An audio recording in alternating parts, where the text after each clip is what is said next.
Bueno, pues buenas tardes, bienvenidos a la clausura de nuestra semana jurídica. El día de hoy estamos de gala porque tenemos la presencia de nuestro querido rector, el maestro Hugo Avendaño Contreras. Maestro, de verdad es un honor que pueda estar en este acto de clausura, y pues sabemos que su agenda es apretada. Entonces, antes de que yo comience con la presentación del ponente, pues le voy a dar el uso de la voz a nuestro rector para que nos dé unas palabras. Muchas gracias.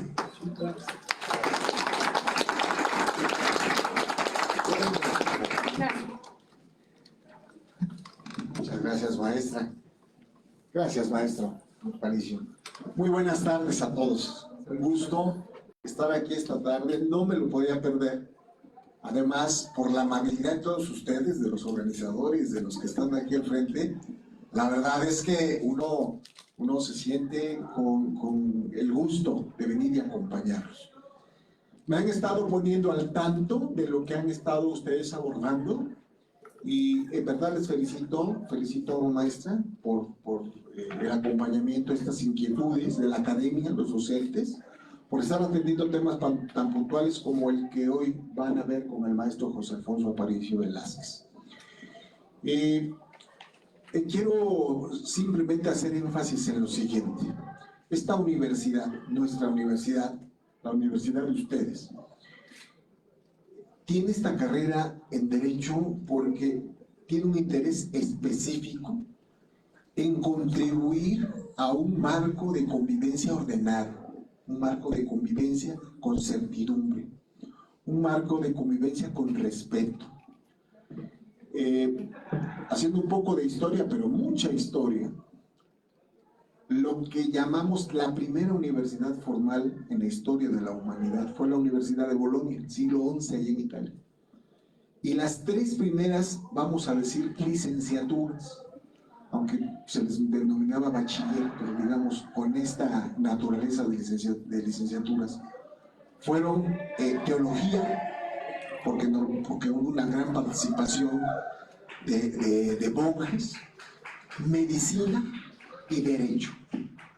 Fueron estas tres ramas disciplinares, y tenía sentido el derecho porque hasta hoy nos ayuda a tener lo que yo les decía, estas reglas claras de convivencia humana. Muy importante porque una sociedad no puede vivir en la anarquía, y no puede vivir en la anarquía porque las personas, ciertamente desde nuestra naturaleza, tenemos derechos, pero también tenemos limitaciones, tenemos responsabilidades.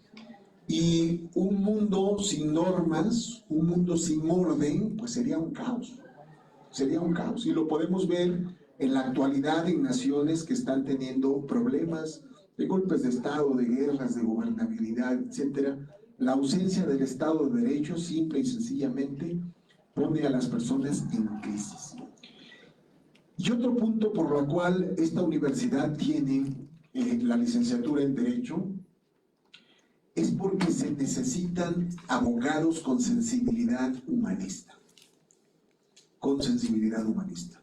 Yo solamente quiero decirles que cuando una persona tiene necesidad de que un abogado le represente, normalmente siempre dice: ¿en quién puedo confiar?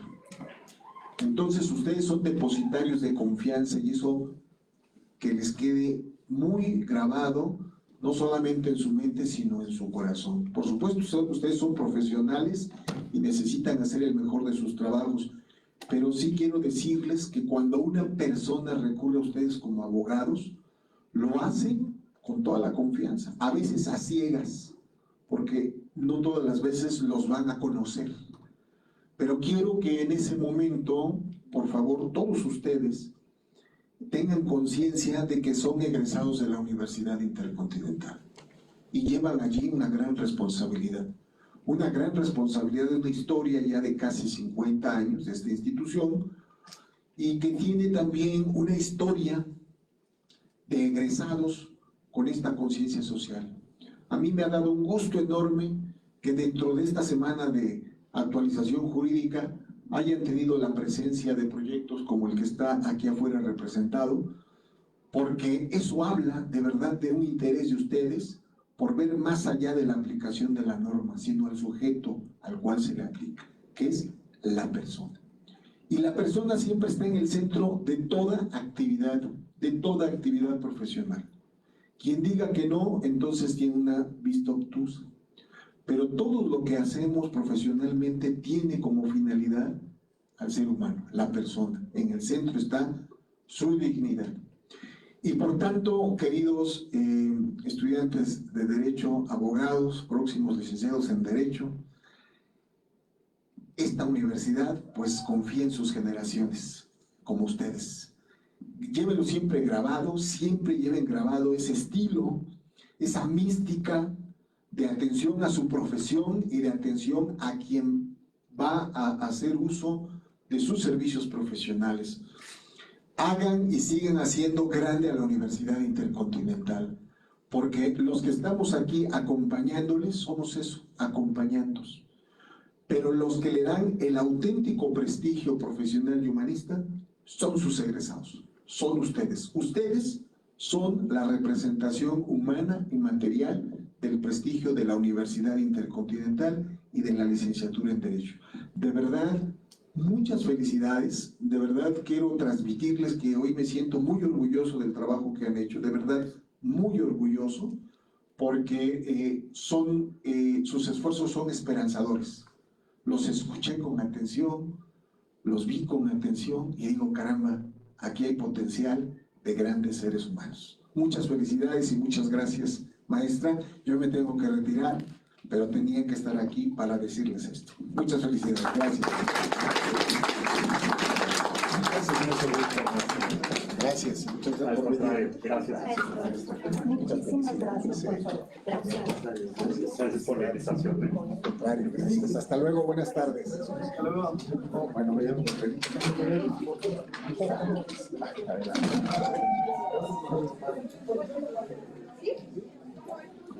Bueno, pues efectivamente, como lo mencionó nuestro rector, nosotros estamos obligados a formarlos en el humanismo, en la protección a los derechos humanos que están en todo, y efectivamente se trata precisamente de sensibilizarnos. Hoy ya llegamos al final de esta semana jurídica y no puedo dejar de agradecerles a cada uno de ustedes, chicos, a cada uno de sus maestros que siempre estuvieron apoyando, por supuesto a cada uno de nuestros ponentes, y voy a proceder a presentar a nuestro ponente del día de hoy, con el que cerramos también de lujo, con un tema sumamente interesante. Él es el maestro José Alfonso Aparicio, es licenciado y maestro en Derecho por la Facultad de Derecho de la UNAM, fue funcionario en el Instituto Nacional de Transparencia, Acceso a la Información y Protección de Datos Personales y actualmente en la Gerencia de Relaciones Laborales de la Comisión Federal de Electricidad. Cuenta con estudios en la Organización Internacional del Trabajo, en la Universidad de Castilla-La Mancha, en la Universidad de Margarita en Venezuela y por la Corte Interamericana de Derechos Humanos. Ha impartido la cátedra en materia laboral en diversas universidades nacionales y de Latinoamérica, en la Facultad de Derecho de la UNAM, Infotec, UMCNH, por supuesto estuvo en el diplomado en la UIC, en el CUEC y universidades de Bolivia, Ecuador, Colombia, Brasil, Panamá, entre otras. Es miembro del número de la Academia Mexicana del Derecho del Trabajo y la Previsión Social, de la Sociedad Mexicana de Derecho del Trabajo y de la Seguridad Social y del Instituto Latinoamericano de Derecho del Trabajo y Seguridad Social. Es miembro del comité editorial de la publicación Última Jurisprudencia Laboral, editada por la Pontificia Universidad Católica de Chile y la OIT. Es articulista del medio SPR Informa del Sistema Público de Radiodifusión del Estado Mexicano y ha escrito en diversos libros colectivos y revistas científicas nacionales e internacionales, todos en la materia laboral. Recientemente destaca su participación con la jurisprudencia en México, Axioma de los Derechos Humanos Laborales, en la obra El impacto de los derechos humanos en el sistema jurídico mexicano, editada por la UNAM, El derecho del trabajo en pandemia, en la obra Lo que la pandemia nos dejó, editada por Porrúa, así como en la obra A 5 años de la reforma laboral, Efectos, perspectiva y retos, homenajes a Néstor de Buen Lozano, editada por Tirant Lo Blanche. Por supuesto, tuvieron conferencias en todas las materias y no podía faltar la laboral. Maestro, bienvenido. Muchas gracias. ¿Se oye? ¿No? A ver, vamos a ver. Bueno, ya, ¿se oye mejor? ¿Sí? Pues, bueno, mejor creo que se escucha un poco mejor. Ya lo apagó. No, ¿qué les... Bueno, sí, se escucha mejor, ¿verdad? Perfecto.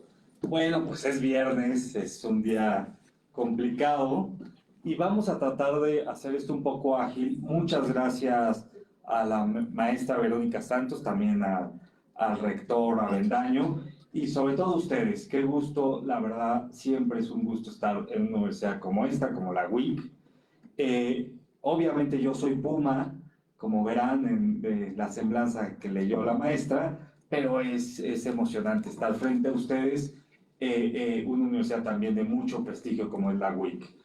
Y permítanme señalarles que el tema que voy a tratar y con el que entiendo que cerramos esta semana jurídica es un tema que se va a centrar en dos paraguas o en dos patas de una mesa, que es el derecho laboral y la protección de datos personales. Me dice la maestra Santos que aquí hay alumnos de todos los semestres, son semestres, ¿verdad? De todos los semestres.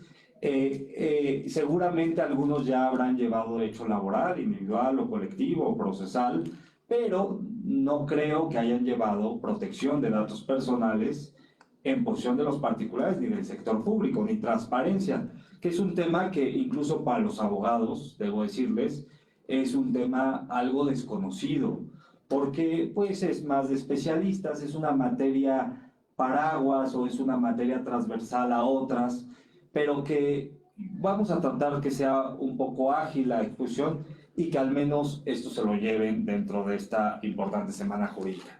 Muchas gracias de nuevo por la invitación y antes de hacerlo, permítanme si quieren en la siguiente lámina empezar dándoles la brújula de navegación. La exposición o la clase o la plática o la charla de hoy se va a dividir en tres partes. Primero vamos a encuadrar un poco el tema de protección de datos personales.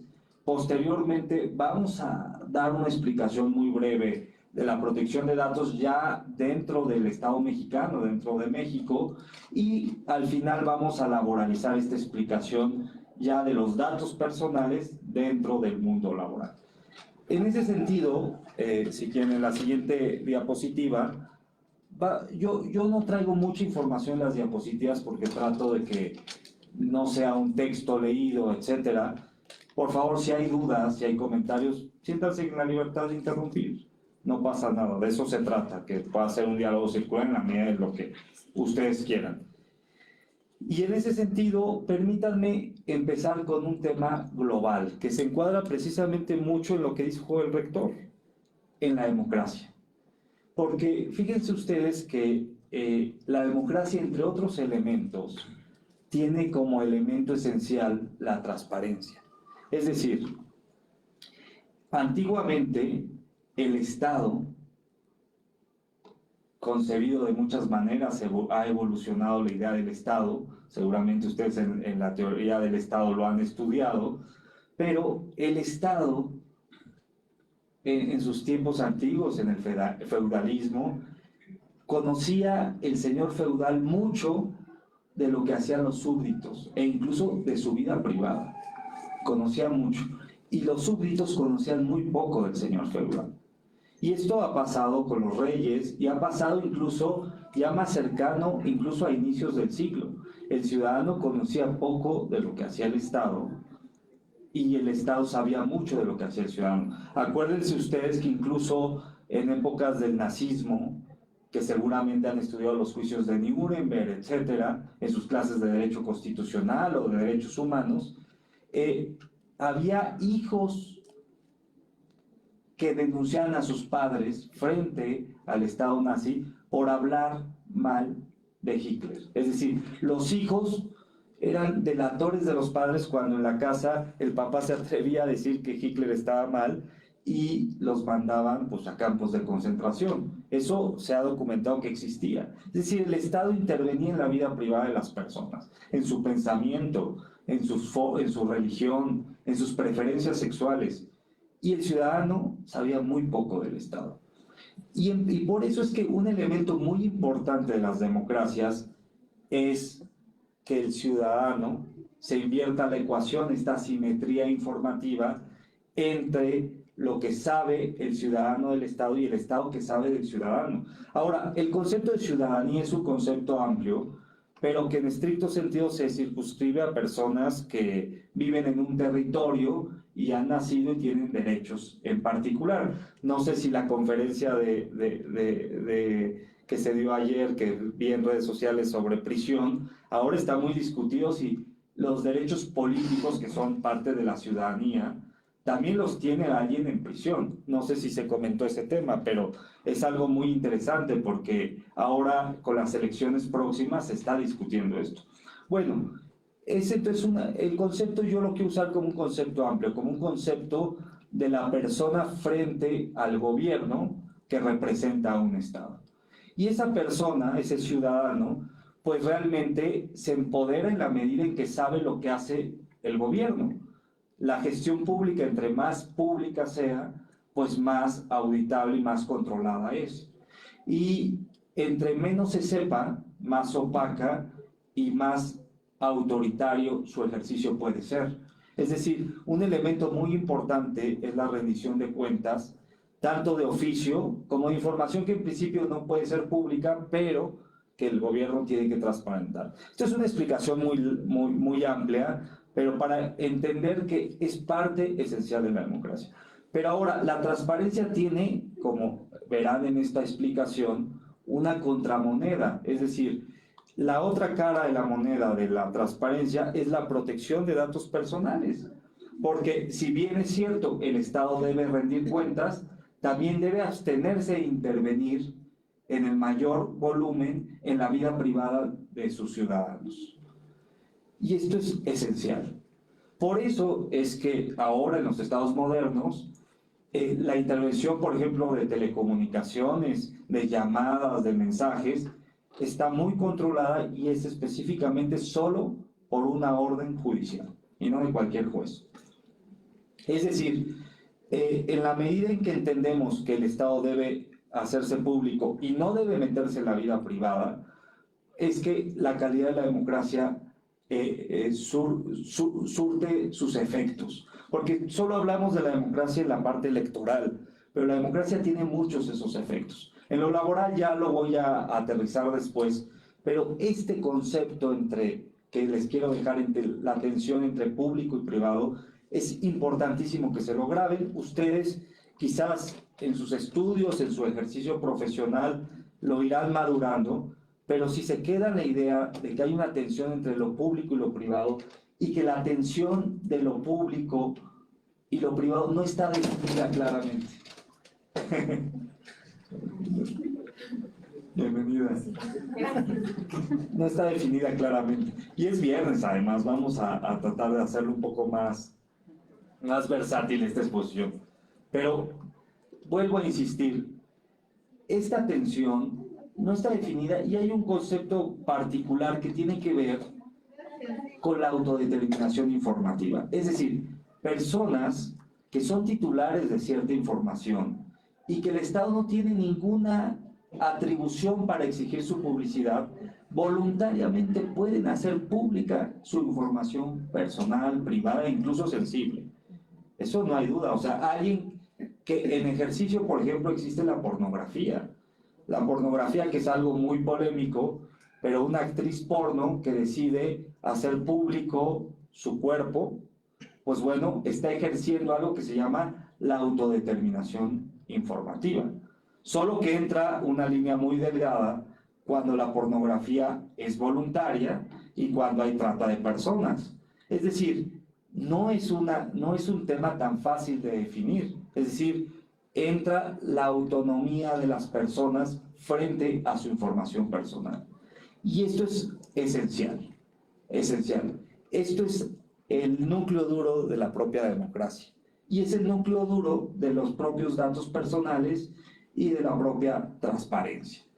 Ahora, si entendemos eso, podemos entonces pasar al siguiente punto de la exposición, la siguiente diapositiva, por favor, que es la protección de datos en México. Es decir, podemos nosotros entender, o generalmente cuando se explican los datos personales, los especialistas de datos suelen dividir la discusión en los derechos o la parte jurídica, las instituciones que protegen estos derechos de datos personales y las instituciones, derechos y los procedimientos.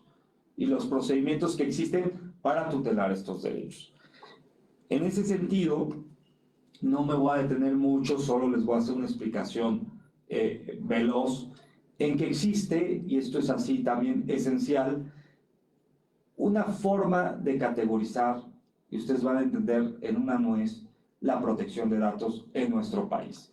Y en realidad es un modelo para entender la protección de datos en cualquier parte del mundo. Las legislaciones de la Unión Europea y las legislaciones de América Latina, que dicho sea de paso, México ha sido un modelo para América Latina junto con Uruguay. Entonces, en la diapositiva ustedes pueden ver que por un lado están los derechos ARCO, y agrego una P, que ahora se los explico. Por otro lado están los principios y por otro están los deberes. Si ustedes entienden esta diapositiva, entienden gran parte de la protección de datos personales en México e insisto en general. Los derechos ARCO, que significan, seguramente los han oído, acceso, rectificación, cancelación y oposición. Y hay una P, que es el de portabilidad. Este es un derecho muy nuevo que surgió solo para el sector público. Ahora se los explico. Por otro lado están los principios, hay 8 me parece, los pueden ustedes ver, y están los deberes que solo son 2, confidencialidad y seguridad.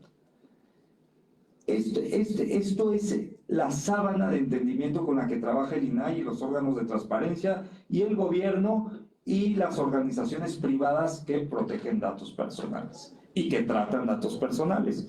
Ahora, ¿cómo desenvolver esos principios, deberes y derechos? Por ejemplo, hay un derecho que es el de acceso, que es saber qué información trata una persona. Y esa información, ese derecho de conocer la información de quien trata esa información del titular, se conecta con un principio.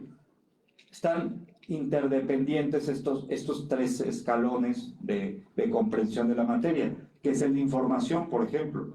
El de información es un principio que esencialmente se basa en el aviso de privacidad, que seguramente ustedes han escuchado, que todo aquel que trate datos personales deberá obligatoriamente, por tratarlos, tener un aviso de privacidad e informarlo a su titular. Ahora, hay otros principios muy polémicos, por ejemplo el de consentimiento. Este es muy polémico porque acuérdense que el consentimiento es un concepto que discutimos en derecho civil, ¿no? Hay autonomía de la voluntad, el acto jurídico, entonces se unen 2 voluntades y se puede hacer un convenio, un contrato, etc. Bueno, en datos personales hay ciertas relaciones jurídicas que requieren el consentimiento. Y para eso hay buenas prácticas, por ejemplo, que se haga por escrito y se haga expreso. Pero adivinen qué, la legislación tiene excepciones al consentimiento también. ¿Y cuáles las excepciones al consentimiento? Entre otras, una emergencia, por ejemplo, alguien se desmaya, tiene que llegar un paramédico a tomar una muestra de sangre, la persona está inconsciente. Estoy haciendo un ejemplo porque no soy médico, pero bueno, en el hospital. Y entonces no le pide el consentimiento porque la persona está inconsciente, pero de eso depende su vida. Bueno, ahí hay una excepción al consentimiento. Posteriormente, que recobre conciencia el paciente, pues bueno, deberá informarse que se hizo tratamiento de su información genética. Pero para salvar la vida tuvieron que tomar información personal para, pues a lo mejor rastrear alguna enfermedad, alguna circunstancia médica. Pero ¿qué creen? Las relaciones laborales tienen esta excepción. Por ser una relación jurídica, también tiene la excepción al consentimiento. Es decir, Yo no me voy a detener mucho en una clase larga de protección de datos. Insisto, es viernes, seguramente viene una jornada pesada, pero lo que sí les digo es que esta lámina que ustedes tienen atrás es el todo. Con esto ustedes pueden entender gran parte de la materia. E incluso si les interesa, bueno, pues acercarse a hacer su servicio social al INAI, etc. Es una materia que, debo decirles, hay pocos especialistas, y eso que ya surgió desde inicios de este siglo, 2002, y ahora se ha ido evolucionando y perfeccionando. Pero es una materia muy reciente, realmente. Y bueno, permítanme pasar a la siguiente lámina. Como dicen, bueno y breve, 2 veces bueno, y malo y breve, no tan malo. Así que vamos a tratar de ser más ágiles. La siguiente lámina ya se basa en particular en nuestras, digamos, instituciones que garantizan estos derechos, deberes, obligaciones que les platiqué. Y estas instituciones no son muchas tampoco. Son una por estado, hay órganos garantes, y hay una a nivel nacional, que es el INAI, antes IFAI, Instituto Nacional de Transparencia, Acceso a la Información y Protección de Datos, con ese nombre kilométrico. Bueno, pues esta institución a nivel nacional, a diferencia de las instituciones o órganos locales de transparencia, tiene una excepción frente a las demás. Tiene el deber de proteger, tiene la garantía de datos personales en posesión de los particulares. Nadie en el país, no hay institución existente que no tenga la garantía de defensa que tiene el INAI en materia de datos del sector privado. Debo hacerles alguna aclaración, y esto lo van a ver en la siguiente diapositiva, pero pues de una vez se las hago. Hablo de sector público y sector privado, no sé si hayan escuchado un poco este concepto. Sector público me refiero a relaciones del Estado, del gobierno, información en posesión del gobierno. Y sector privado me refiero a información en posesión de particulares, de empresas, de despachos, de changarros pequeños o negocios grandes o medianos. A eso me refiero. Cuando estudiamos derecho laboral, nadie nos advierte, porque el burocrático nos los ponen en una especialidad, no sé si aquí esté como obligatorio. Entonces, nadie nos advierte cuando estudiamos derecho laboral que estamos estudiando solo el sector privado. Pero nadie nos dice que en derecho laboral hay el sector público, es decir, hay relaciones laborales que no se rigen por el apartado A del 123 ni por la Ley Federal del Trabajo. Bueno, en transparencia, en datos personales pasa algo similar. Entonces ustedes tienen que tener un poco esta orientación de que se da o se intenta dar siempre en introducción al estudio del derecho, de lo público y lo privado en el sentido de las dos ramas que definen muchas normatividades. Bueno, en datos pasa esto. En ese sentido, les vuelvo a insistir, el INAI es el único que tiene un medio de garantía de protección de datos en posesión de los particulares. Si una tintorería en Tlaxcala trata mal los datos personales de un cliente en una nota, que recaban su teléfono y su nombre, ¿no? O su dirección a veces, el número de prendas, el color, etcétera, pues el único medio de garantía para protestar contra el maltratamiento de datos resulta ser el INAI. No hay otro medio de garantía. En Estados Unidos, en otros países existe, por ejemplo, algo similar dentro del juicio de amparo, que es el habeas data, pero aquí no, aquí es un mecanismo dentro del propio INAI y tiene una autoridad o un órgano dentro del INAI solo para dedicarse a la protección en posesión del sector privado, y es poco conocida, incluso pues la difunde poco el INAI. Difunde más el tema de transparencia o el de datos personales, pero en posesión del gobierno, no de los privados. Y entonces suele ser una materia pues muy vedada. Fíjense que yo estuve ahí varios años en esa área. Entre otros vemos sindicatos, entre otros vemos datos en posesión de empresas, de los trabajadores, pero también expedientes médicos, o también el derecho al olvido de Google, cuando un delincuente, o bueno, alguien que fue procesado y sentenciado hace años, pide la cancelación de sus datos personales en una nota periodística. Entonces se pone en tensión el derecho a acceso a la información y el de protección de datos. Es otro derecho, el de cancelación, ¿no? El arco, cancelación, la C, ¿no? Entonces, pues ese derecho está en tensión. Yo hice el primer asunto para resolver una tensión que pedía un famoso político que estuvo en prisión, la cancelación en La Jornada, en Aristegui Noticias, en Reforma, en muchos medios de comunicación, y vaya que tenía un derecho acreditado. Entonces la resolución fue muy compleja porque tuvimos que hacer una ponderación entre protección de datos versus acceso a la información o memoria histórica o libertad de expresión.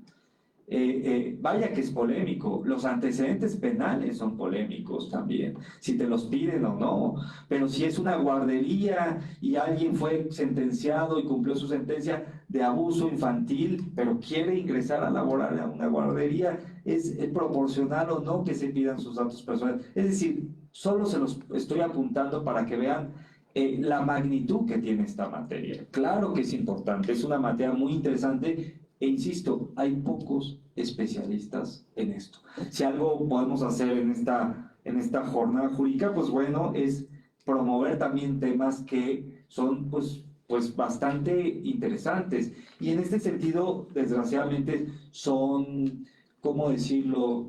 Son elitistas.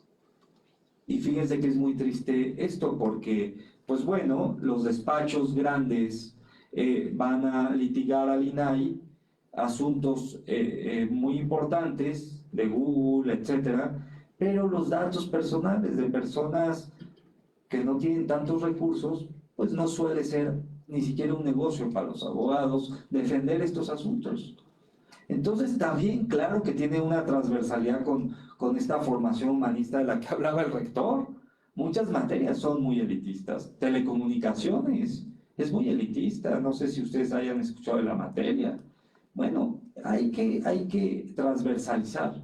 Fíjense que, ¿por qué tengo esta deformación de hablar de esta asimetría incluso entre las materias y del elitismo? Porque justamente el derecho laboral, lo que vino a hacer desde su nacimiento, es romper con la idea del derecho común, del derecho civil.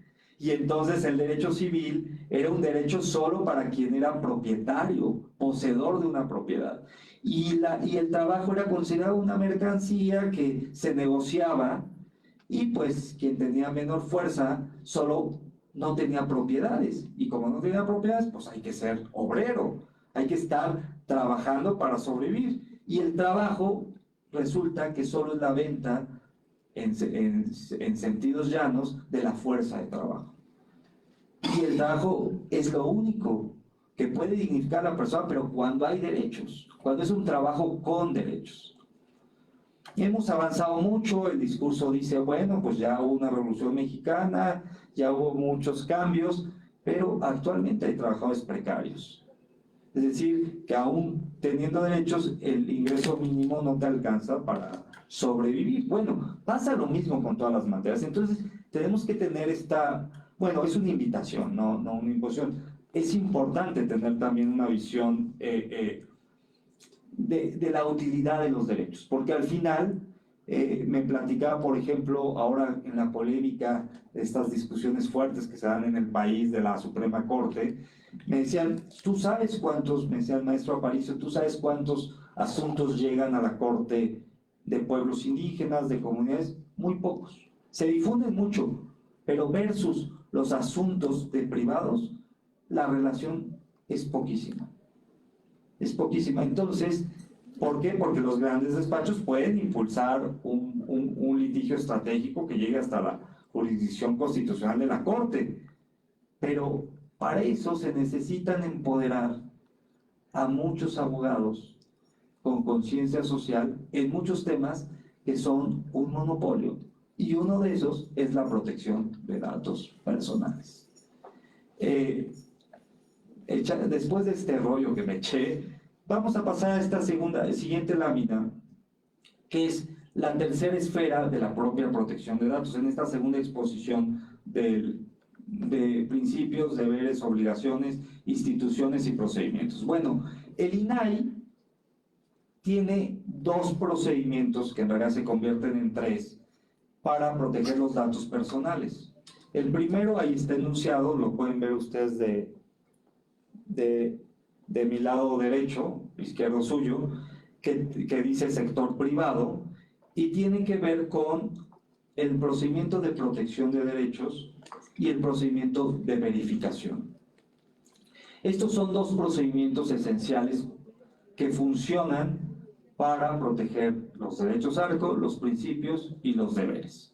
¿Cómo ocurren? Bueno, la parte de la verificación, se las digo también en una nuez, es para verificar que cumplan con las obligaciones del tratamiento de datos. Alguien denuncia tal titulería, no tiene su aviso de privacidad y trata datos personales. El INAI investiga en su página de internet, hace una investigación sin avisarle al responsable y una vez concluyendo la investigación cita al responsable y emite una resolución como producto de esa investigación. Ese es el de verificación. Y el de protección de derechos es cuando un ciudadano pide a la tintorería, a la escuela, a la empresa, al trabajo, al hospital, por ejemplo, cancelar cualquiera de los derechos ARCO, ¿no? Rectificar, acceder, oponerse a sus datos personales, y entonces la respuesta o falta de respuesta de la institución genera un mecanismo de impugnación ante el INAI, que es el procedimiento de protección de derechos. El INAI inicia un procedimiento con un acuerdo de admisión y termina con una resolución en el Pleno, que puede imponerle una sanción si es que durante el procedimiento no se arregla el mal tratamiento de datos o el acceso, rectificación, cancelación o oposición. Y ambos procedimientos de los que les he narrado, que ahí no lo puse en la diapositiva, concluyen en algo que se llama PISAN, el procedimiento de imposición de sanciones. Bueno, eso es, quizás estoy siendo muy detallado, pero pues seguramente se les quedará, ¿no? La idea gráfica, son tres gráficas, entiendo que estas diapositivas se las pasan, ¿no? Entonces, bueno, y luego el sector público. El sector público es distinto. Ahí sí, el monopolio no es del INAI. Si se trata de gobierno federal o de instituciones federales, los conoce el INAI. Y si se trata de instituciones locales, el tratamiento de datos personales del gobierno locales o municipales, los conocen los organismos de transparencia locales. Y para eso existe el mismo mecanismo que existe de transparencia: solicitar una información al sujeto obligado, a las autoridades, e impugnar la falta de respuesta ante el INAI. Por eso pongo el recurso de revisión, así se llama.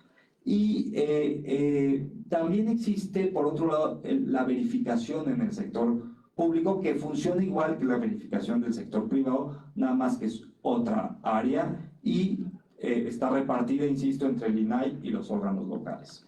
Como ven, es muy complejo, pero yo solo les dejo anotado que el sector privado, vuelvo a insistir, está monopolizado en el INAI.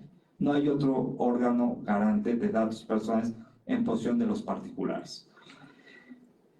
Para esto no les he dicho las legislaciones, pero bueno, en una nuez se las digo. Las del sector público es la Ley General de Protección de Datos en posesión de los sujetos obligados, de la cual esa ley general, teóricamente ustedes saben que la confección legislativa de una ley general deriva en leyes federales o ley federal y leyes locales. Actualmente no se ha expedido una ley federal de datos del sector público. Hay unos lineamientos del INAI en ausencia que el legislativo no expide una ley federal, y esos lineamientos están basados en esa ley general.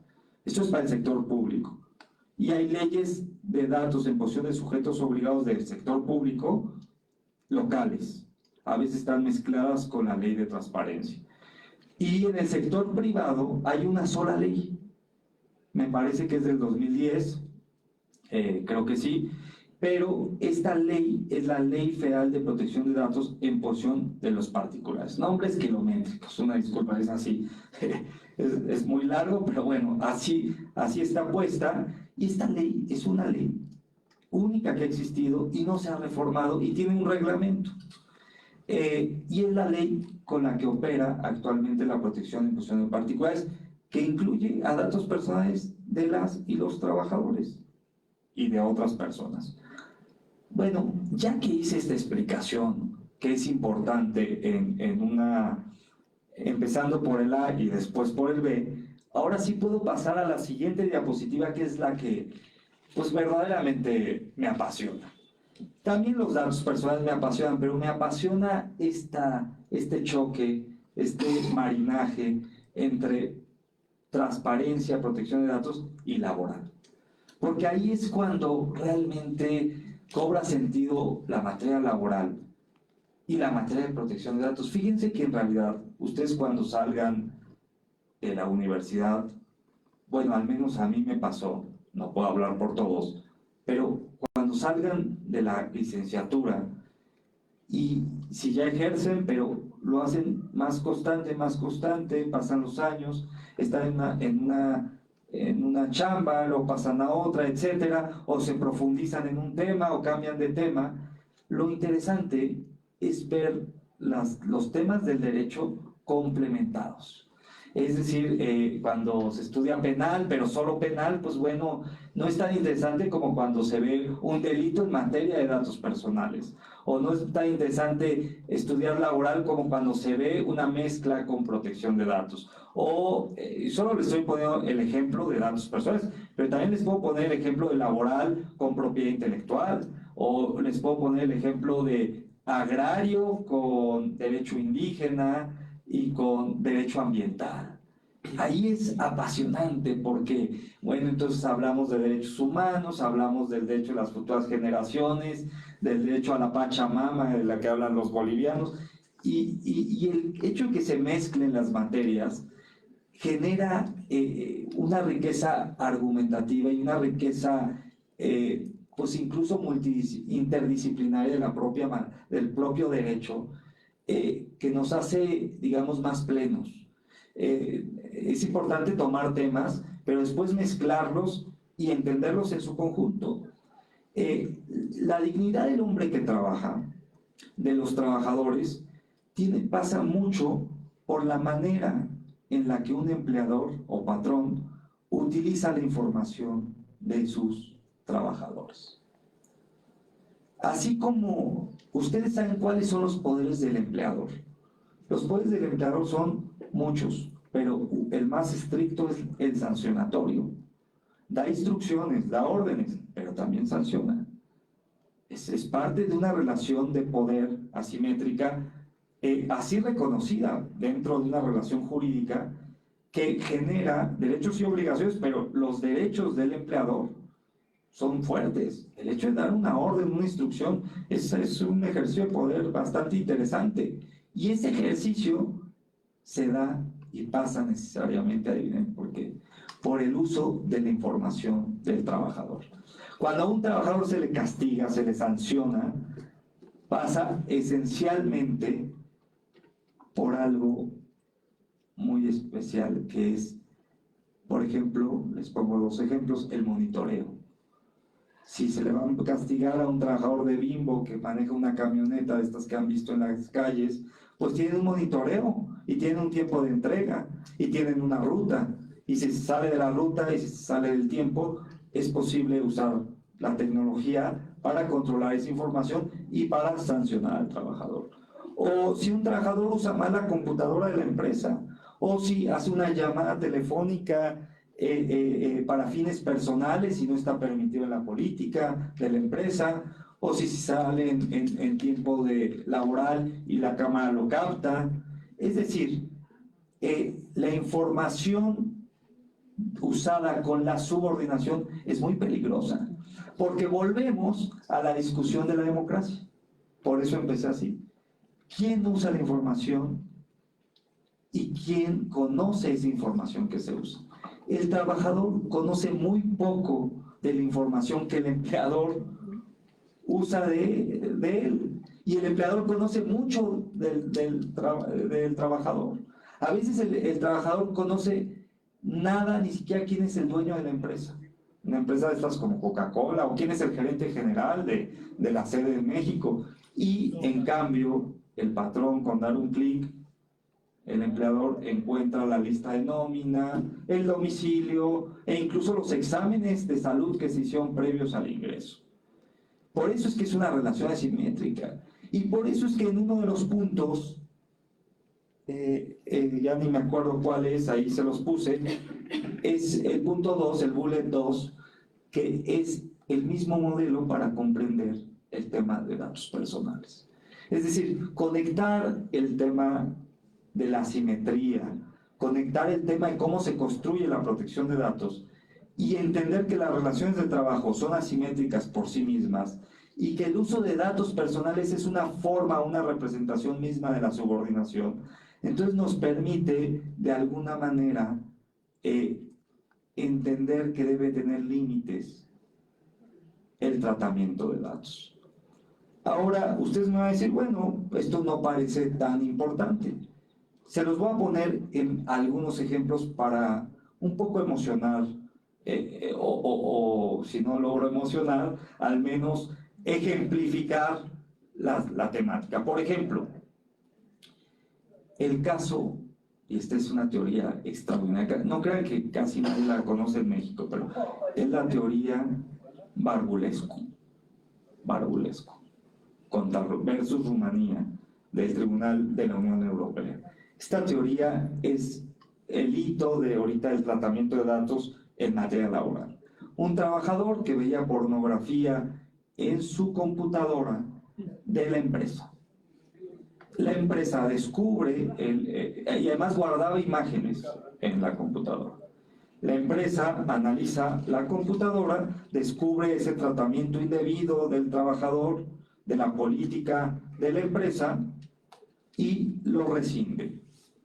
El trabajador impugna su rescisión, su desvinculación, ahora le llaman, que es una rescisión, y entonces, al impugnar, a nivel nacional justificaron el despido, pero a nivel regional en el Tribunal de la Unión Europea, ya en el Pleno, hay un Barbulescu 1 y un Barbulescu 2, ¿qué creen que resolvieron?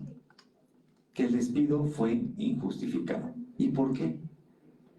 Es un caso largo de explicar, pero vuelvo a insistir, se lo resumo. Señalaban que la política de la empresa decía que en una carpeta que dijera privado, el trabajador podría guardar todo sin que la empresa se entrometiera. Y fuera de la carpeta privado, la empresa podía monitorear toda la computadora, era una política interna. Pero resulta que el trabajador no le puso a la carpeta privado y le puso personal. Entonces la empresa aducía que él ya había intervenido en la carpeta personal, no en la que dijera privado. Sin embargo, la Unión Europea, el Tribunal de la Unión Europea, que es un sistema de protección regional, igual que existe la Corte Interamericana para América, bueno, pues resulta que señaló que fue desproporcionado. Y es que hay un principio de proporcionalidad. Por muy grave que suene el mal uso del trabajador que estaba viendo pornografía y descargándola, es cierto que el patrón tiene un límite a la intervención en la vida privada de sus trabajadores. Y esto también ocurre en el caso Crepi.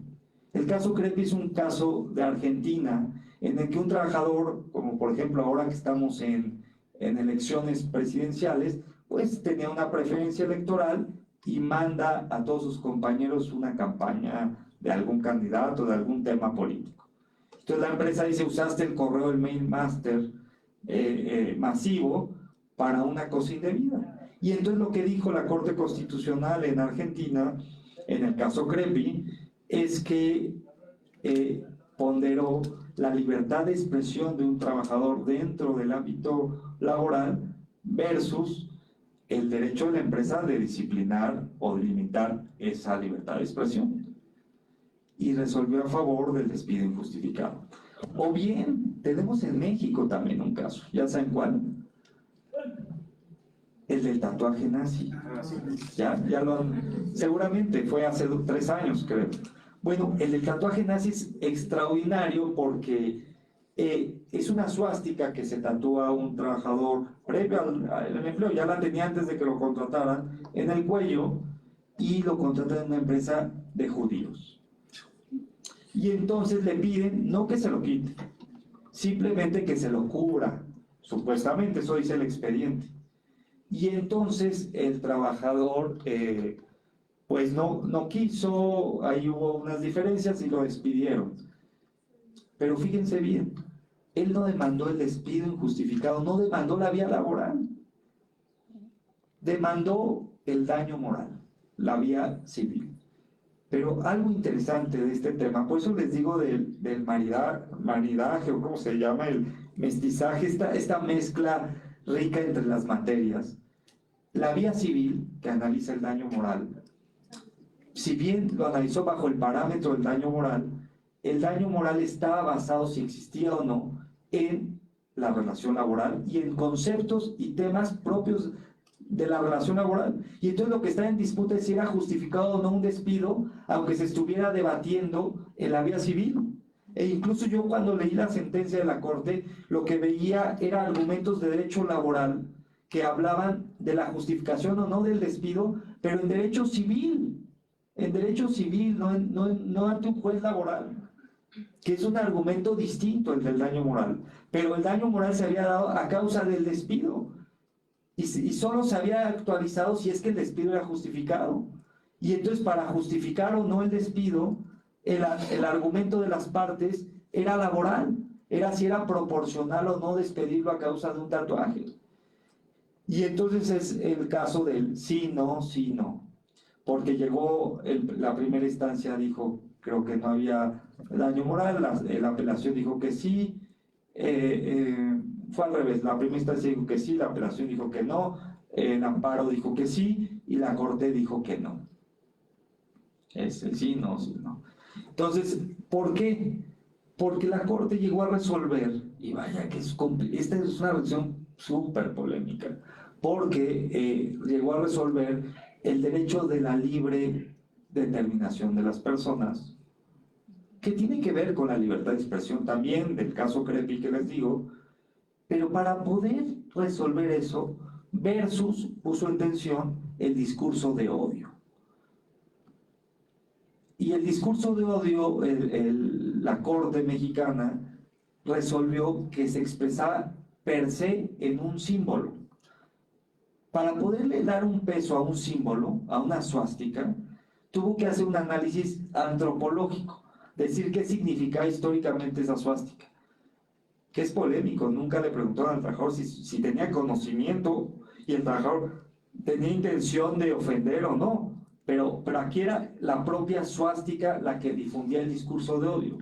Y la Corte se metió en un problema grande porque al final tuvo que decir, no hay daño moral, es justificado restringir el discurso de odio en merma de libre desarrollo de la personalidad y por tanto no hay daño moral, pero señala al final de su sentencia, es necesario señalar que no, en todos los casos en que se usa un tatuaje, per se, por sí mismo, será razón de despido.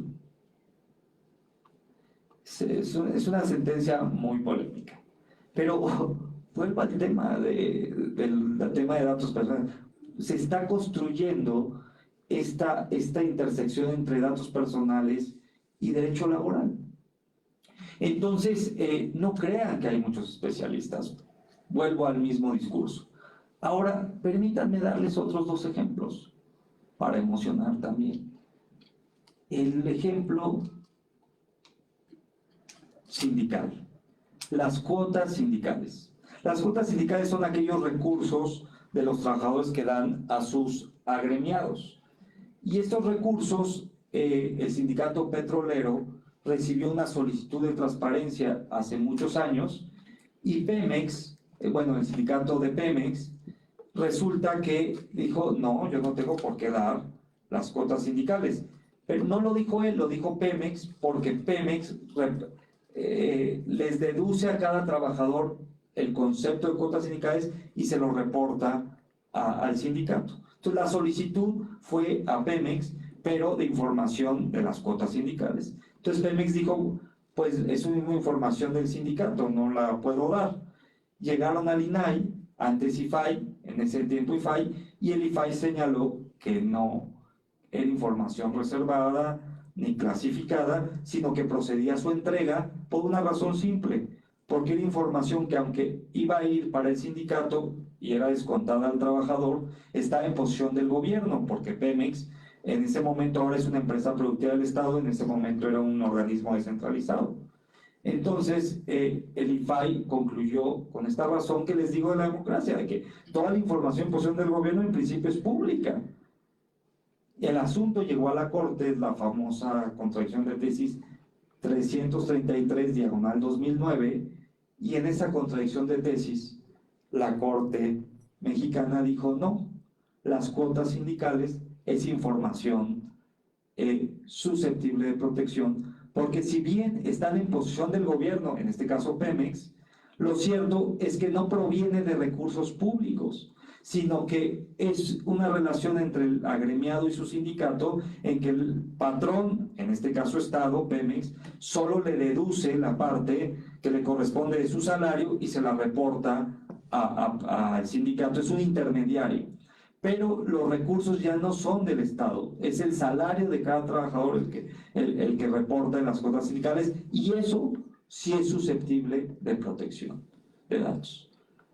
Entonces, actualmente en estos temas de transparencia sindical, las cuotas sindicales no hay duda que es información clasificada como confidencial por datos personales. Por otro lado, tenemos el padrón de afiliados. El padrón de afiliados es todas las personas que pertenecen a un sindicato. Ustedes saben que existe un mal uso en nuestro país y en muchos países del mundo de datos personales de los trabajadores. Uno llega a una empresa a querer ser contratado y antes de ser contratado, muchos patrones indebidamente ven si han demandado, ven si hay listas negras. Eso está prohibido por la ley, pero lo hacen algunos. Esperemos que cada vez menos. Y entonces es una forma de discriminación oculta para no contratar a alguien, un trabajador rijoso o un trabajador que haya pertenecido a un sindicato. Por eso es que la ley de protección de datos en posesión de los particulares, incluso el reglamento de datos de la Unión Europea, señala que la afiliación sindical es un dato personal sensible. Los datos sensibles son aquellos de especial protección, que no solo son personales, sino son los más sensibles. Debo decirles algo que no les expliqué en la parte teórica. Una forma de entender el tema de datos es lo íntimo, lo privado y lo público. Es como 3 capas de una cebolla. Una explicación fácil es, ¿qué es lo íntimo? Lo que pasa de la habitación de tu cuarto hacia adentro. ¿Qué es lo privado? Lo que pasa de la puerta de tu casa hacia adentro. ¿Y qué es lo público? Lo que pasa de la puerta de tu casa hacia afuera. Es una forma para entender que hay capas de una cebolla en que los propios datos personales no es lo mismo lo que pasa en la sala que lo que pasa en la habitación o en el baño. Entonces, los datos sensibles, en este caso las cuotas sindicales, pues era una información que está considerada como sensible en la ley de particulares de datos del sector privado. Pero adivinen qué, en la ley de datos del sector público no se considera expresamente. Hay una categoría que dice, y todo aquel que genere discriminación. Si todo dato que genere discriminación es un dato sensible. Y resulta que en el INAI pidieron el padrón de afiliados.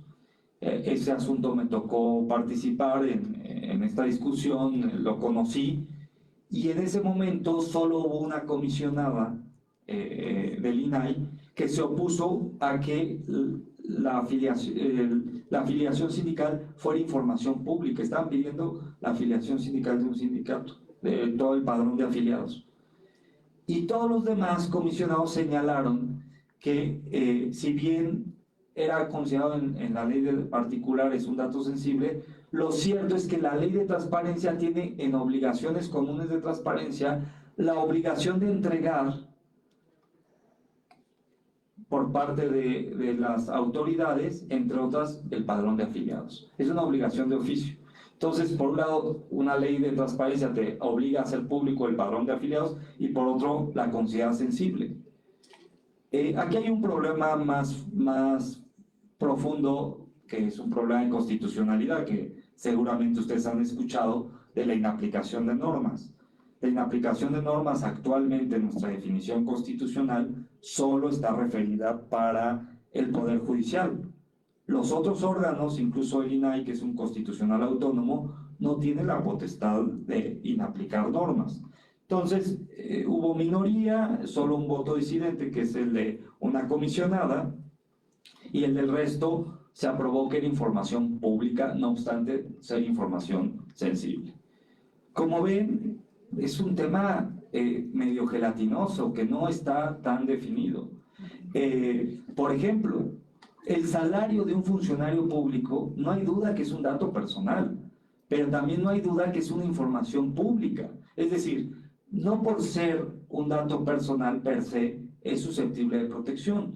Y hay excepciones, que un dato de un funcionario que aparezca en una plataforma de transparencia no quiere decir que no lo identifique y por tanto sea un dato personal, pero la democracia exige restricciones a ciertos derechos.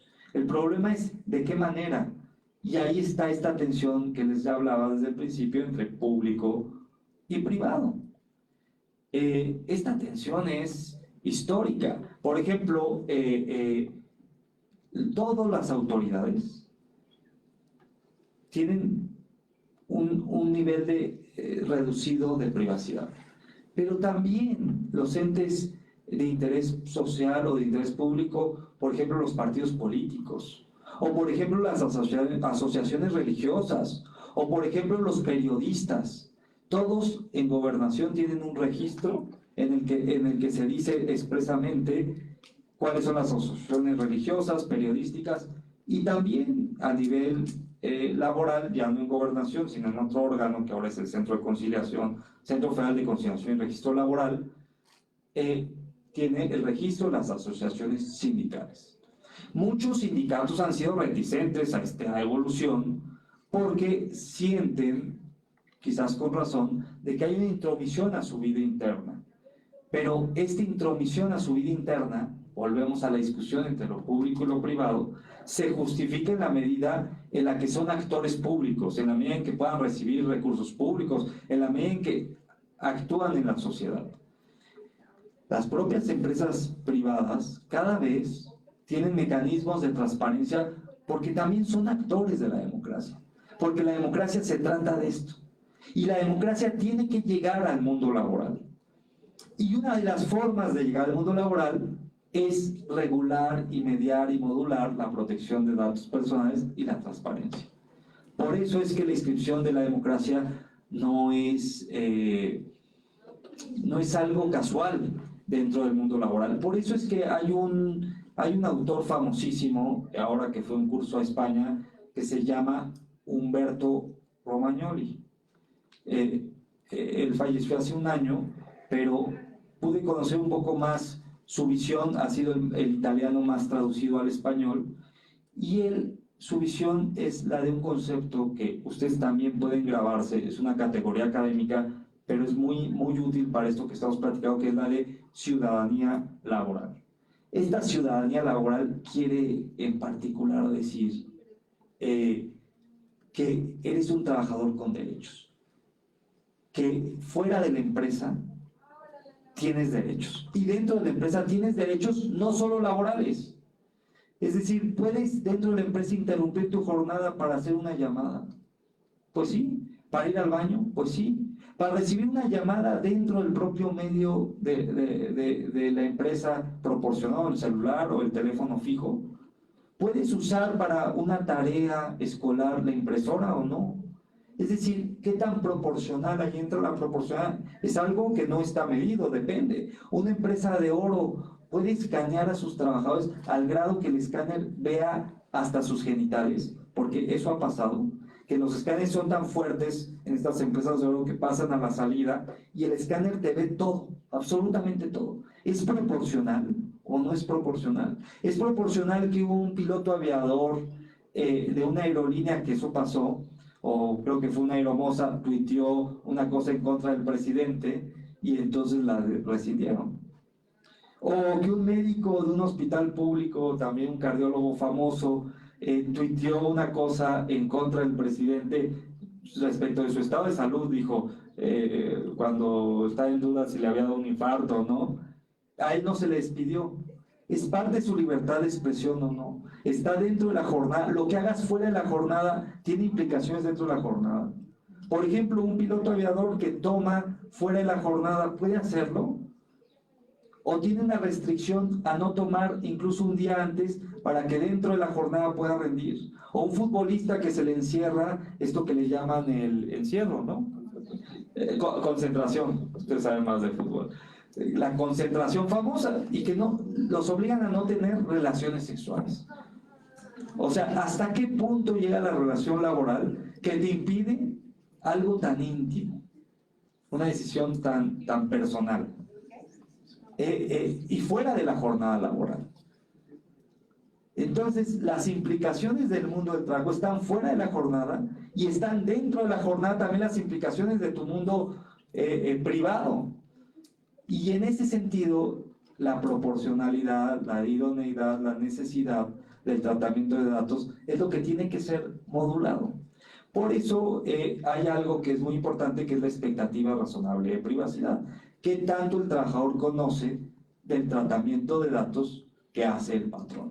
Y en esa medida el trabajador se empodera y sabe que lo están monitoreando, sabe que si hace A o B puede ser conocido por su empleador y en esa medida puede tomar una resolución o puede quejarse de esa intromisión.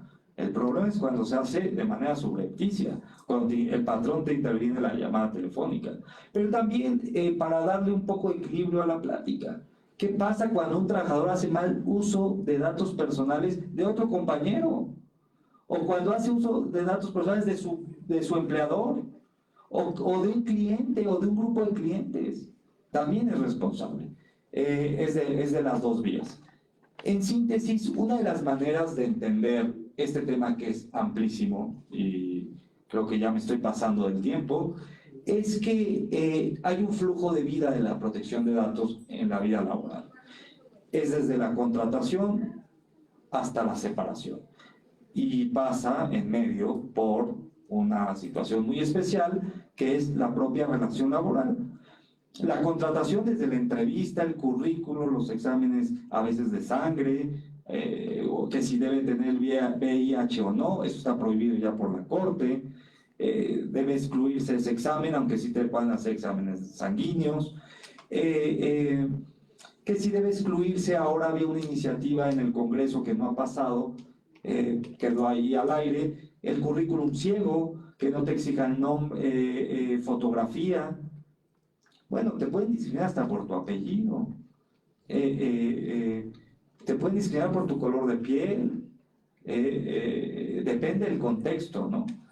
Por la forma de hablar, ¿no? En una entrevista en línea, y ya dentro del contexto laboral, por tu preferencia sexual. ¿Ya vieron la película de Closet? Es una comedia, ¿ya la viste, maestra? Es una comedia francesa de Gerard Depardieu, en la que en una empresa de condones un trabajador va a ser rescindido y tiene un jefe que es un boleador, pero llega con su vecino y le cuenta la situación, y su vecino se le ocurre hacer un montaje de una foto de él con otro hombre, abrazándose, en fin, y la manda por fax, porque en esa película todavía había fax. Entonces la manda y entonces aparecen las computadoras al día siguiente de todos los compañeros de trabajo, y ve el jefe, y ve el dueño de la empresa y dice: si despedimos a fulano de tal, vamos a perder muchísimos clientes. El daño reputacional que ahora hablan va a ser gigante. Y entonces no solo no lo despiden, sino lo ascienden.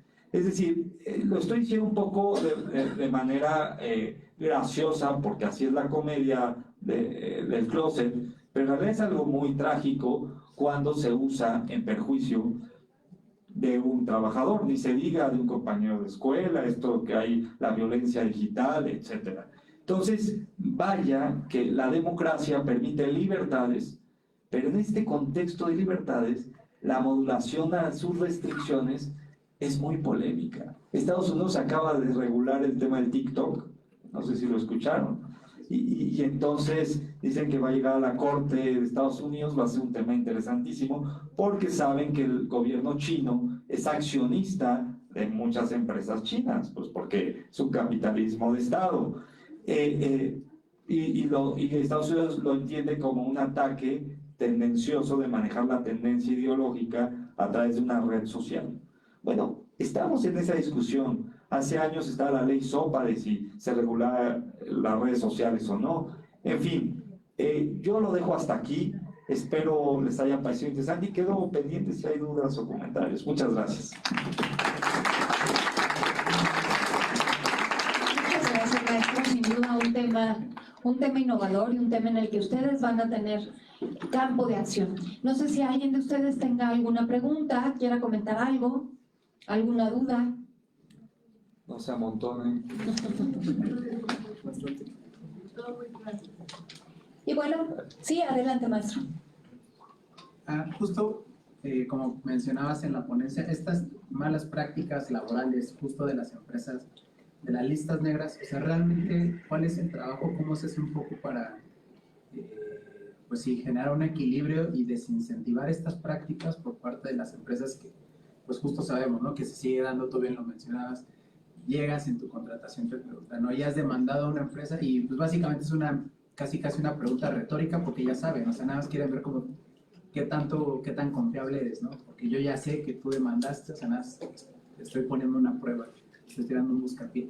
Entonces, ¿cómo pueden hacer esa parte? O sea, tal vez es a nivel de cuáles son los retos, ¿no? En el tema de protección de datos personales en el sector laboral y, pues, como tú lo mencionaste, en el contrasentido. O sea, ¿qué pasa? ¿Cómo se hace cuando los trabajadores clásicos que toman la computadora del despacho, de lo que sea, y se lo llevan a su casa? No hay una muy buena regulación, o sea, creo que es muy laxa en ese sentido internamente por parte de las empresas para justo hacer esa protección, ¿no? de su información que puede ser sumamente sensible porque pues, se está llevando a mi cartera de clientes, te estás llevando, no sé, y pues ya sea que tú hagas mal uso de ella o pues, no sé, que te asalten, que te la roben y pues alguien tenga disposición en ese sentido. Entonces, justo es tal vez en ese sentido, ¿cuáles son los retos, ¿no? principales que nos podrías pues decir hacia dónde se está moviendo y pues qué se está haciendo al respecto? Muchas gracias. Al contrario, gracias. Otra pregunta y las reunimos. Bueno, esta primera. Yo te podría contestar de muchas maneras, pero en realidad, mientras no haya un costo fuerte para las empresas de un maltratamiento, pues hay un incentivo perverso de que cuesta poco o no cuesta nada violar datos personales. Es decir, pasa por muchos mecanismos. La inspección del trabajo debería de funcionar un poco mejor. En España, por ejemplo, están implementando el algoritmo. Con un algoritmo inspeccionan en un minuto a todas las empresas. Y entre ellos, incluso reciben quejas, etcétera, o hacen inspecciones en sitio, pero de manera muy puntual. Pues no existe esto porque hay muy pocos inspectores del trabajo. Por otro lado, casi nadie denuncia el maltratamiento de datos personales que no sean por conflictos muy especializados, como el de Google o cancelación de notas de estas personas que te comento. En la medida en que los ciudadanos pues, conozcan este derecho, podrán ejercerlo, exigir que funcione bien el mecanismo y que les impongan sanciones fuertes por ese maltratamiento. Esto sería como la respuesta modelo de cualquier abogado. Pero la respuesta laboral es que, fíjate que en empresas donde hay sindicatos fuertes, pues el nivel de exigencia, ese tratamiento de datos es distinto. Sindicatos que pueden exigir un modelo de tratamiento o de seguridad de la información mucho más importante en el ingreso, en la separación o durante la relación, frente al empleador. Hay esquemas de autorregulación vinculante que son esquemas voluntarios, pero una vez que te adhieres son obligatorios, que tiene el INAI. Y cuando yo me separé del INAI, ¿sabes cuántas empresas están en ese esquema? 5, de todo el país. No existe, no funciona, nadie lo promueve. No significa ni siquiera un estándar. Esta crítica que se hace al INAI a veces es cierta, o a veces ayuda para que siquiera sepamos que existe. Esta discusión que se hace de la Corte, al menos sabemos que existe la Corte, porque nosotros porque somos abogados, pero mucha gente no sabía que existía la Corte. Bueno, la Corte tiene que reaccionar en esta discusión pública con mejores sentencias. El INAI tendría que reaccionar con mejores resoluciones, promoviendo más los datos personales. O, por ejemplo, había una iniciativa que tampoco me parece descabellada, que era separar la protección de datos del tema de transparencia. En España existe una autoridad especializada en datos personales y existe otra de datos de acceso a la información. Esa iniciativa no me parecía tan descabellada porque especializas y haces que las personas conozcan a un órgano de datos. Pocas personas conocen el tema de datos o lo confunden con el de transparencia. Son dos caras, pero son especialidades distintas. Hay veces que los patrones, en esta pregunta que me haces, te dicen como abogado, bueno, ya sé que estoy violando y voy a seguirlo haciendo. ¿Cuánto me va a costar? O sea, están pensando ya en la medicina en lugar de no tener la enfermedad. Están pensando en pagar en caso de que los multen, no en dejar de hacer un mal tratamiento de información o una mala práctica laboral. Teletrabajo.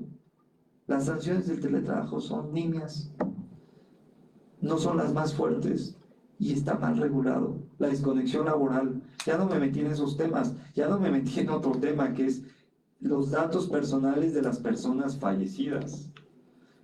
¿Qué pasa un trabajador que fallece, ya sea por un riesgo de trabajo o por muerte natural, pero tiene una relación laboral? Esa información, ¿de quién es propiedad? Hay una herencia de datos personales. Esto ha sido ya resuelto por el INAI, y en materia laboral existe la carta de designación de beneficiarios, que es como un testamento laboral. Bueno, todo esto se pone a la mesa para que haga lo interesante. Perdón que no te responda en particular, pero esa es la debilidad del derecho laboral. En la medida en que no haya un sindicalismo exigente, fuerte, trabajadores organizados, trabajadores que pidan mejores estándares y que haya autoridades que inspeccionan poco, pues se da el caldo de cultivo para las violaciones de derechos laborales. Y también un trabajador educado. No es lo mismo un piloto que un trabajador doméstico. Trabajador doméstico ni seguridad social tiene, aunque hay un mecanismo para darlos de alta. Cuando intentas darlos de alta, vean ustedes las cifras de las personas que aparecen dadas de alta, son niñas. Y estos trabajadores domésticos, cuando intentas, a veces falla la plataforma en que implementa el gobierno. Pues hay que mejorarlo, hay que mejorar todos estos mecanismos porque es parte de la calidad de la democracia. En la medida en que existan estos límites al poder autoritario, pues podemos tener una calidad de democracia mejor. El poder autoritario no de un gobierno solamente, de una empresa, de quien ejerce el poder en cualquier ámbito. En la medida que, por ejemplo, veamos a un empresario mentarle la madre en Twitter, dicen es parte de su libertad de expresión. Sí, pero tiene una responsabilidad pública. A su cargo hay miles y cientos de personas a su cargo. Es un actor público. Un funcionario público que habla, porque ahora veo jueces laborales que escriben mucho en Twitter y publican sus sentencias y dicen yo aquí en el tribunal llegando todo. Un juez laboral, ¿qué tanto tiene responsabilidad pública respecto a las redes que usa? Ahora se ha resuelto que se puede cancelar un Twitter o un funcionario no puede bloquear a un ciudadano porque si es que lo usa como un medio de información de su función pública. Yo considero que si un juez dice estoy en el tribunal, es parte de su función pública. A mí me contestó en Twitter hace poco un juez que no tengo nada en contra de él, pero le dije, oye, me gustaría que los jueces hablaran más por sus sentencias que por sus opiniones en Twitter. Y me dijo, tengo también libertad de expresión. Ya no quise enfrascarme en la discusión de Twitter, pero sí, su libertad de expresión está limitada. Está limitada porque está hablando de sus funciones públicas, porque dice estoy en sentencia, porque dice que está en audiencia, muestra las fotos de las sentencias. Me parece poco serio, pero eso es solo una opinión mía. Quizás de otro ciudadano diría, al contrario, qué bueno que se haga más pública la vida de un juez. En fin, de eso se trata también la democracia. No está tan definido, ¿no? Hay empresas muy fuertes que tienen políticas para no publicar fotos en las que aparezca la empresa. Puedes tú publicar en redes sociales, pero no, nada que el logo o playeras o el sitio de la empresa, pero están escritas. Puede no ser proporcional, no lo sé, pero está así. Hay empresas que bloquean las llamadas telefónicas. ¿Es proporcional? No lo sé. ¿Qué tal si tienes a tu mamá enferma o a un hermano o una emergencia? Te debes desconectar. El trabajo es así de esclavo. O pues quizás si eres un controlador aéreo, pues sí, ¿no? Pero si eres una secretaria, no necesariamente. ¿Qué tanto el celular, si te mandan un WhatsApp, lo debes contestar a tu empleador o no? El derecho a la desconexión, por ejemplo, ya cierro, ya con esto cierro. El derecho a la desconexión no es solamente que no contestes fuera de la jornada, sino es que no recibas nada fuera de la jornada. No solo que no contestes, porque en cuanto lo recibes, aunque no contestes, dices, tengo trabajo, ya me están pidiendo, ya hubo una corrección, mejor la hago de una vez. Eso es una tensión psicológica terrible, es no recibir. Entonces en Chile están creando unos modelos de bajar el servidor y aunque entre jefes o compañeros se manden un correo, no llega sino hasta el día siguiente. Y ahí ya nadie se puede echar la culpa, pues no lo mandaste dentro de la jornada y el servidor bloquea esa información. Aunque quieras incluso trabajar, no va a llegar. En fin, esto se está experimentando. Muchas gracias.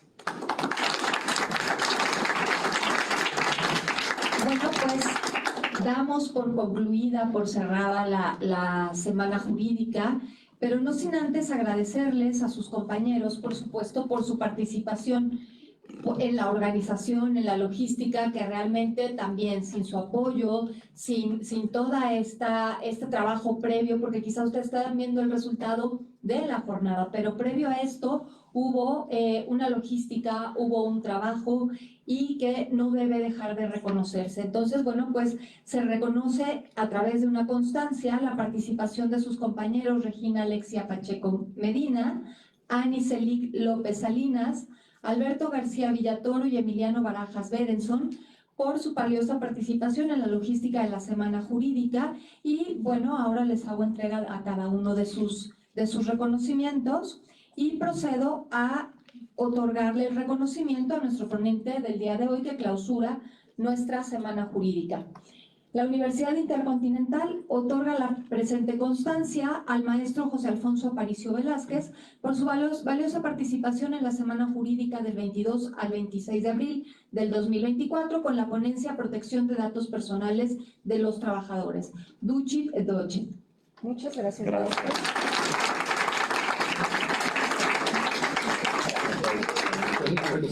No, para nada de los estudiantes te dan un pequeño. Muchas gracias, chicos,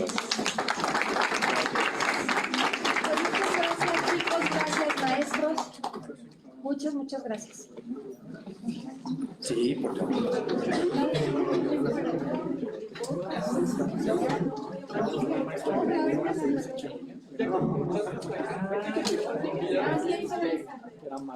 Sí, soy mago todavía. Gracias.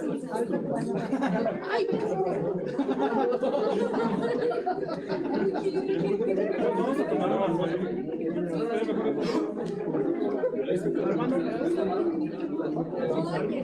Mira, abogada, que no tengo que saludar, mucho perdón. Llegué corriendo.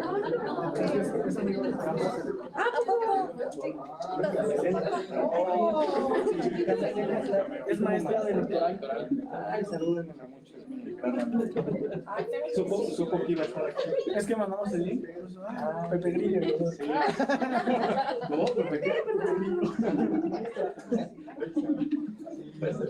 Algunas personas como Te voy a escribir. Gracias. Muchas gracias, querido. Que aguante, va para bien. Muchísimas gracias. No, muy bien. Qué bonitas instalaciones tienen aquí.